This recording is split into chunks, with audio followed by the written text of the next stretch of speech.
r/AskReddit. People who have jobs where you go inside homes, what's the worst thing you've seen?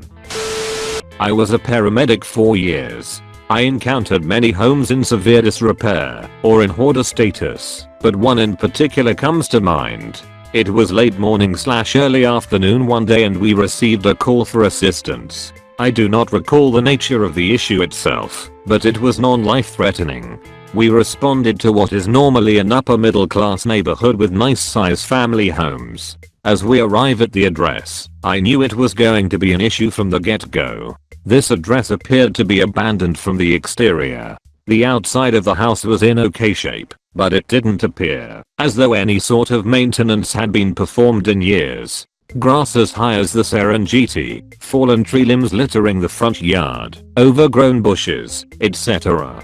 The bushes closest to the front door were so overgrown that it was inaccessible. We decided to go to the back door instead. To get to the back of the house we had to walk down the driveway in a crouched position. Because the trees were so overgrown it was impossible to stand straight. The backyard was fenced in, so we opened the back gate and made it to the back door. By this time, our city fire department also arrived to assist us, as is common on most medical calls. The back door was heavily crowded by an overgrown tree as well, but not to the point where we could not gain access. We knocked several times, but nobody came. We confirmed with communications that this was the correct address before we entered.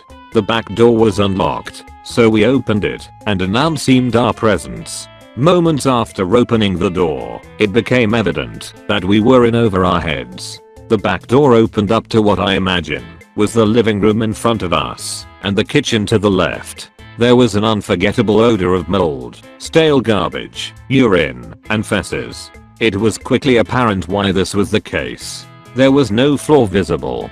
The entire floor of the house was covered in at least 1 foot of trash, literal trash, empty chip bags, crumpled paper, discarded, rotten food waste, old torn magazines, you name it. The trash had become the new floor. The fireplace in the living room was filled with ash to the point that there was a pile of it spilling out several feet onto the floor of trash. Years of fires having never been cleaned out. Sitting in the middle of it all, covered in trash like a blanket covering his legs, was our patient. Probably mid-30s, early 40s. Morbidly obese, over 600 pounds, nude.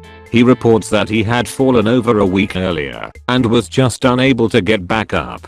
When asked how he had been sustaining himself, he said people from his church came by several times a week to bring him food and drinks. Yet despite this, it took until now for somebody to let us know.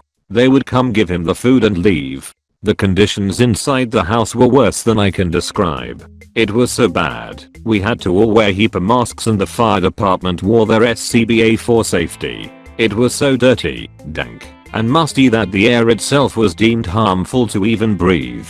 Bear in mind that he has been in that spot on the floor for over a week now, buried in years worth of trash. That spot had been his bed and bathroom. He urinated on himself and defecated on himself for over a week in that same spot. It was summertime in the south and he had no AC.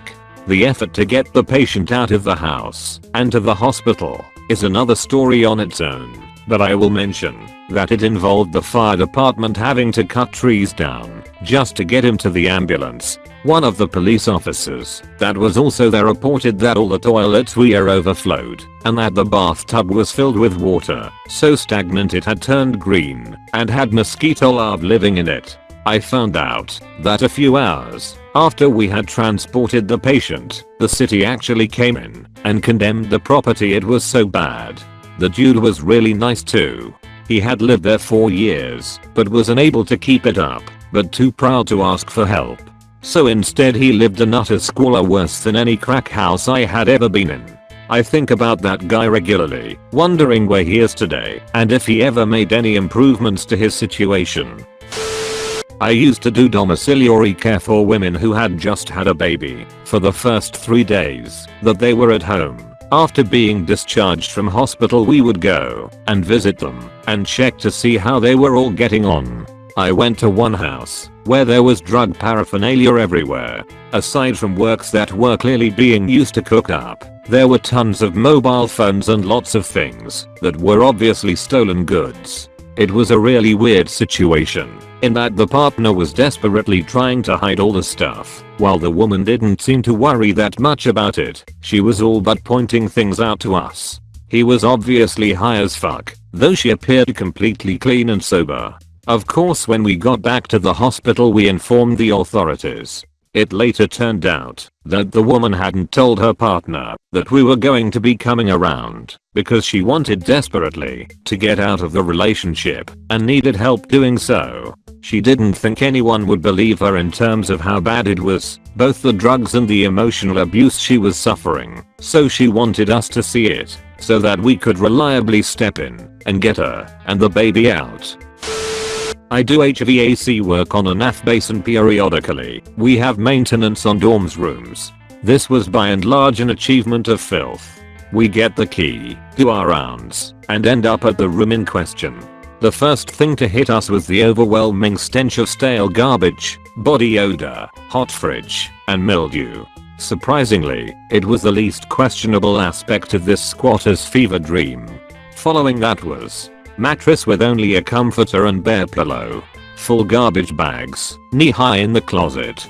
That stereotypical slice of pizza on a plate with a bite taken out and left to rot. On the top shelf. In the closet. Toilet bowl completely brown all the way to the rim, festooned with stray hair and crumbs. Roaches living in the fridge, which was full of weird leftovers. Like a glass half full of milk. Dirty dishes stored in the oven. But the pop cherry on top were the overturned styrofoam bowls scattered all over the floor in each room.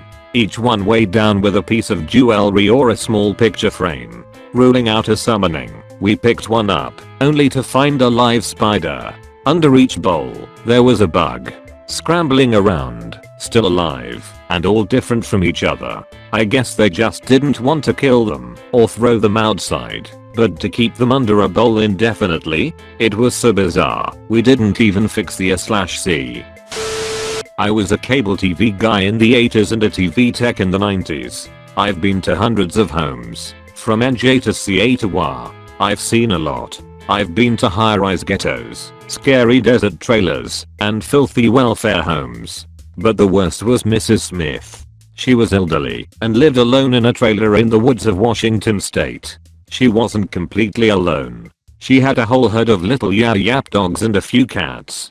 She was hoarder and wasn't very big on cleaning up. As soon as she opened the door the acrid stench of urine burst into my lungs. She waved me in. The electric heat was set to extreme, which didn't help the smells. The carpet was filthy and squished and crunched underfoot. Squished from the urine, crunched from the grounding cat litter. The smell was so overpowering I had to suck in air through my teeth. Mrs. Smith yelled at her dogs the entire time. "Pepper, you get away from the man now. Settle down, Pepper, Pepper."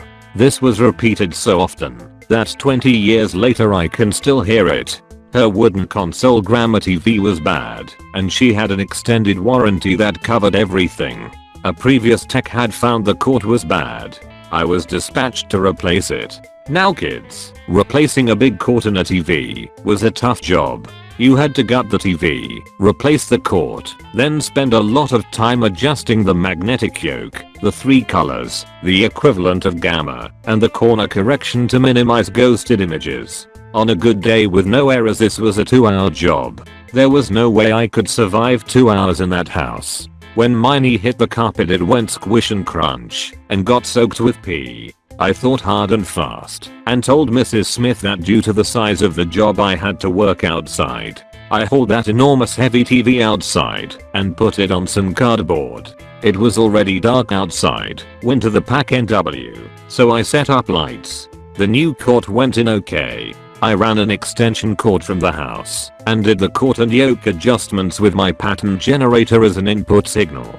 I got it as close as I could, then I hauled the TV back inside and connected it to cable TV. To my relief, she was happy with the picture. It wasn't my best alignment job, but it was good enough. She signed the paper as I held back vomit. Once outside, I breathed in the cold night air in huge lungfuls. This staved off the vomit. I went home. Next day I approached the tech who ordered the part. Joe. WTF. That house was disgusting. He laughed. Hey, the part was bad. I ordered it. Not my problem, you got dispatched. Oh, she renews her extended warranty every year without fail. You'll be back. Fortunately, I got laid off that summer. I worked with durable medical equipment a while back. We delivered and set up equipment like oxygen concentrations, hospital beds, wheelchairs, and so on. I was dispatched out to repair a hospital bed that wouldn't raise and lower properly. This is typically caused by a connecting rod coming loose under the bed. I was greeted by the caregiver and saw the patient across the room just hanging out in his wheelchair and watching TV. After asking what the issue was, I went over and slid the bed out from against the wall and was greeted by a large open box overflowing with dildos. Wooden ones, 2-footers, pink with glitter, short and stout. You name it, he had it. I went wide-eyed for a split second, and at that time the caregiver must have remembered the stash hidden under the bed, because she came in and brushed it off with, "Sorry for the clutter. Mr. Point X is pretty peculiar with his room." I never did find out who those things belonged to, but I told my cowhawkers to keep an eye out when his name came up. Another time I was dispatched for an equipment pickup visa hit and miss because either the patient is better and no longer needs their equipment or they have passed and the family wants those items out of the home.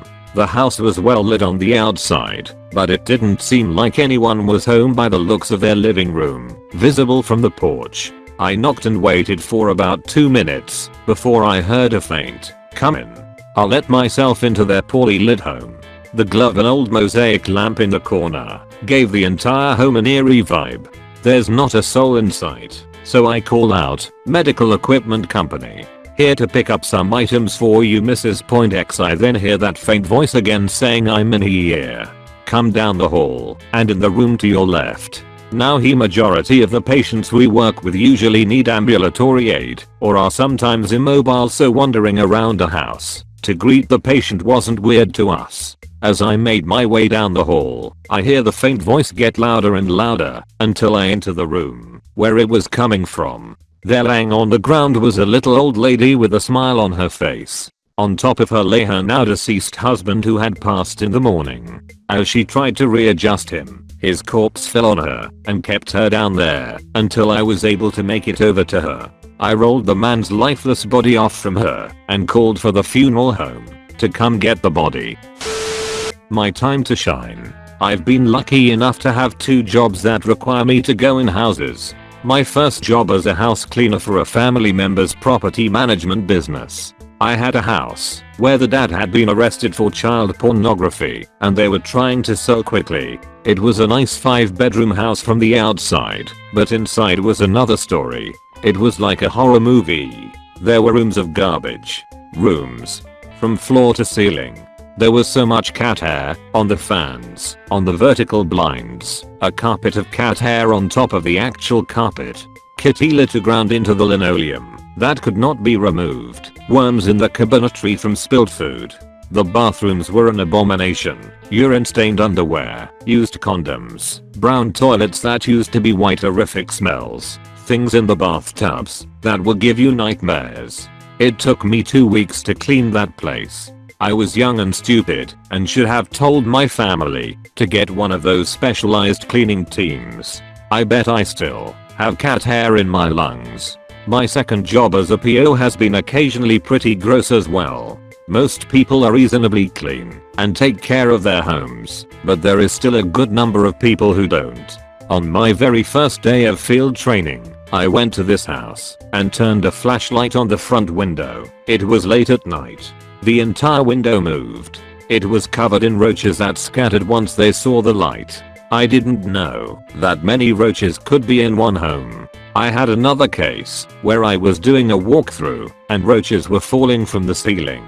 There were like 15 people living in the home. I don't know how they could live like that. I'd be afraid to sleep at night, just in case my mouth opened. I've gone to houses where they don't clean up after their animals, and my hair has smelled like cat pee for days after going inside for a few minutes. Houses with bathrooms covered in fesses. Houses with people who haven't showered in months. Hoarders homes. Homes of sex addicts with dildos as far as the eye can see. I even had one house where they just kept stealing new clothes to wear and dumping the used clothes on the floor instead of doing laundry. There was literally about a foot of clothing on the entire floor and they just walked on that like it was normal. I've gone to houses that weren't really houses. I've heard people who live in huts or shacks with dirt floors. I didn't even know this still existed in the US. I even had one client who lived on a lawn chair on his family's property, which was bananas.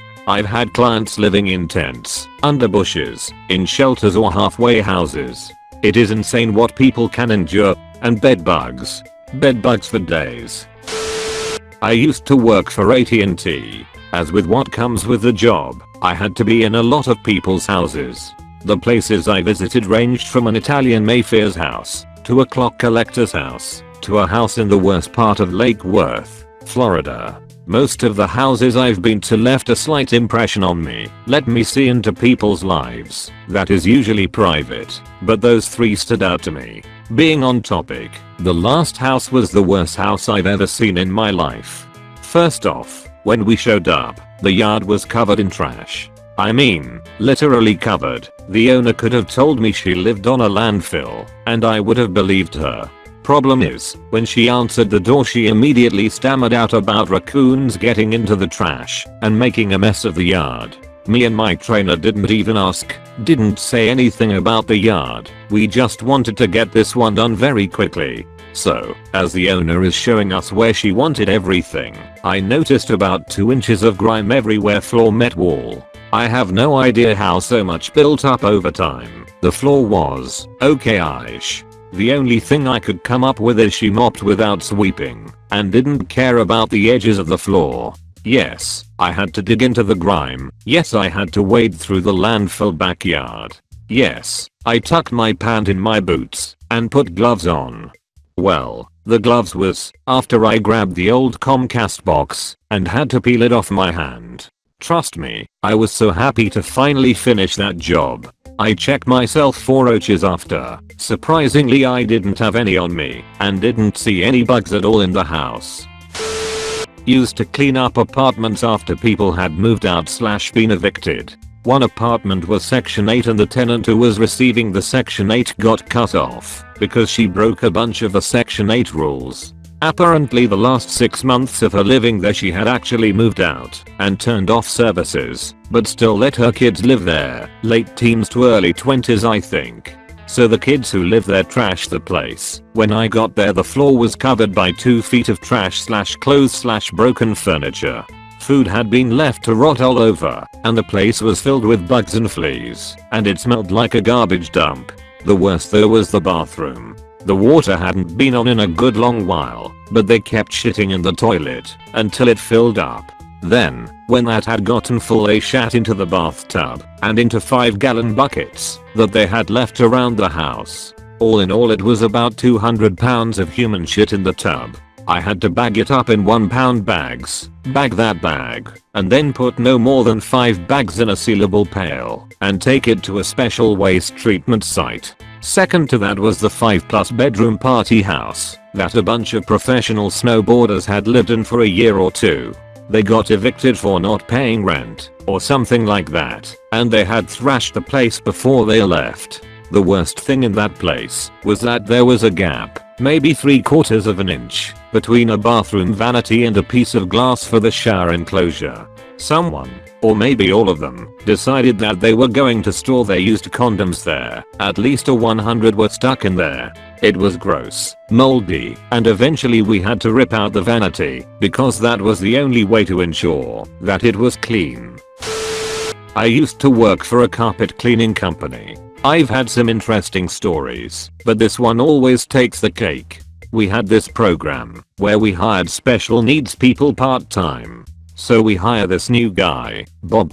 Bob's a rather large fella, not the fastest thinker, but real nice to work with. Bob and I showed up to clean a couple rooms in this couple's mansion. It was immaculate. Two gay men in their 40s. Never mind the paintings of half-naked dudes all over the walls. So part of our job is to move furniture to clean under them. I had Bob help move the bed, and this giant 2-foot leopard print V-knee dick rolls out like a dead possum. Bob stares. No words spoken. I clean around it, kick it under the bed, and move it back. Bob and I finish the job and get in the van to leave. Bob turns to me and says, "Where did they get that leopard stick, and what are they gonna do with it?" I still cannot tell this story without laughing. This one is bad, not so much for its gross factor, but rather the circumstances. I used to work in pest control in a major city, and this included solo income rentals. I was inspecting for bed bugs when sure enough, I found them in one of the units. Being that this was a number of years ago, it was and probably still a standard practice to toss out the mattress entirely. Have you ever tried to tell someone who probably has no disposable income that they need to throw out their mattress and buy a new one?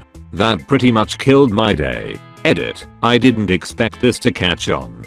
I thought I would add a little bit more context to the overall conversation. When I first started with this company, the resurgence of bed bugs was still a pretty new phenomenon, and credit to my employers. They moved quickly in researching and improving our approach. We eventually moved on to recommending mattress covers certified for bed bugs, heat treatments, and even integrated a bed bug sniffing dog. We also started doing lectures for hotels in the area, training the staff and what to look out for as they were cleaning rooms, and I would translate in Spanish. I eventually went back to school full time, but man, that whole aspect of my job moved so fast in terms of management and equipment. I work in the restoration business, deal with insurance companies' claims for water, fire, mold etc. I had just started my job a month before I was sent to the worst house I've ever been in.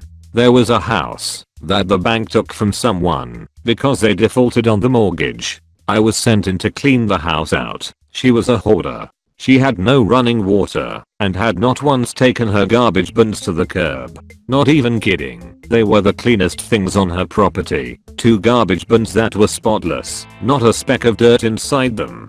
The house, however, had 18 inches of garbage covering the whole floor of the house. Pringle cans everywhere full of shit. A pile of used pads beside her bed, as high as my waist and about 4 feet in diameter. Tea bags piled from the top of the counter to the bottom of the upper cabinets. A pile of used toilet paper taking up every bit of her bathtub and about 4 feet higher than the top of the tub. There was a spot under all of the garbage that she was burnt clothes and a big burn mark into her hardwood floor. Mouse shit everywhere and dead mice. It was also the middle of the summer when I had to go in. Was about 25-30 degrees Celsius out over the 4 days I was there. We filled 2 massive dumpsters up with garbage. That was easily the worst 4 days of my life. Not a current job that I hold, but I used to be a funeral director, and I had to go into someone's home who died, and the police had to kick the door in and call us out. It was the worst thing I have ever seen. She had rubbish everywhere and looked like she never chucked anything away. She had a cat and we couldn't see any litter tray anywhere. Just cat shit / piss in random corners and more hair on her clothes / furniture than on the cat likely. We never saw the cat, so I bet it was buried under all her rubbish. The worst thing was how she died. She must have had some form of stomach cancer because she had died choking on her own poo as she vomited it up. What happens is that, if you have an obstruction in the gut such as a tumor, sometimes it gets trapped, and the body forces it upwards, and in her case she had sicked up her own shit and literally choked on it. It was everywhere, coming out of her nose, mouth and in bags around her, including the one she was still holding when she died. Loads of blood too, so I don't doubt her esophagus was injured, or somewhere in her digestive tract. I don't know how me and my colleague didn't get any on our shoes. Even the police struggled to not stand in any blood or shit that day. It has stuck with me for the past year after seeing it, which is no easy feat as I have seen a few putrid sights.